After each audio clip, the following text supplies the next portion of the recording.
तो drama serial बेटियां में बहुत सारे टर्न्स एंड ट्विस्ट आते चले जा रहे हैं। एक बेटी की ज़िंदगी में कुछ आसानी होती है तो दूसरी बेटी को मुश्किलात आन घेरती हैं। और फ़िज़ा की ज़िंदगी कुछ बेहतरी की तरफ राग़िब हुई है तो अनम की ज़िंदगी को तो जैसे मुश्किलात ने लपेट में ही ले लिया है। उसकी सास तो दूसरी बहनों की सास की निस्बत भी ज़्यादा तेज़ और चालाक निकली। फ़िज़ा की सास तो इससे बेहतर ही थी कि वो इतनी चालें थोड़े चला करती थी, मगर अनम की सास तो इस कदर तेज़ खातून है कि वो बेटी और बेटी पर भी ज़ाहिर नहीं होने दे रही हैं कि वो अपनी बहू के कितना ख़िलाफ़ है। उन्होंने तो अपनी बेटी को भी इस सिलसिले में अपने साथ नहीं मिलाया, बल्कि रो धो के उनके सामने भी अच्छी बनी हुई है और अनम को मुसलसल बुरा बनाती चली जा रही हैं। यहाँ पर अनम का शौहर जब उसके लिए मोबाइल लेता है तो इस बात की अनम की सास को इतनी तकलीफ़ होती है कि उनके पेट में मरोड़ उठना शुरू हो जाते हैं।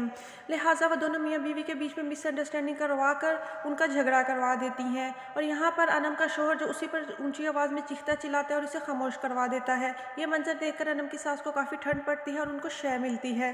अनम रोती पीटती रह जाती है और फ़ाइक को यकीन दिलाने की कोशिश करती है कि फ़ाइक मैं ऐसा क्यों कहूँगी, मगर फ़ाइक उसकी किसी बात का एतबार नहीं करता। इस सारे मंजर को देखकर अनम की सास काफ़ी खुश हैं कि उन्होंने चाल भी चली और किसी को पता भी नहीं चला।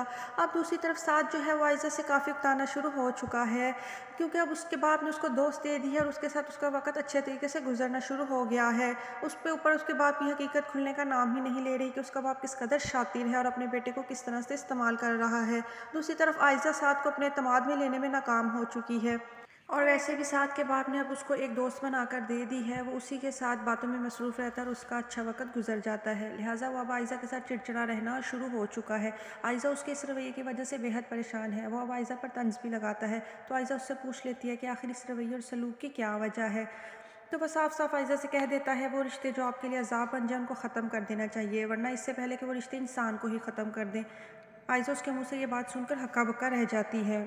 आयज़ा सोच भी नहीं सकती थी कि साथ जो उससे इतनी मोहब्बत का दम भरता था यूँ इसके हाथों से निकल जाएगा, मगर इसमें भी आयज़ा के अपने ही रवैये का कसूर है। आयज़ा ने शुरू शुरू में तो साथ को दिल से कबूल नहीं किया और हर वक्त उसके साथ चिड़चिड़ा रवैया और बदतमीज़ी ही इख्तियार करे रखती थी, जिसकी वजह से अब साथ ने भी इन बातों को दिल से महसूस करना शुरू कर दिया।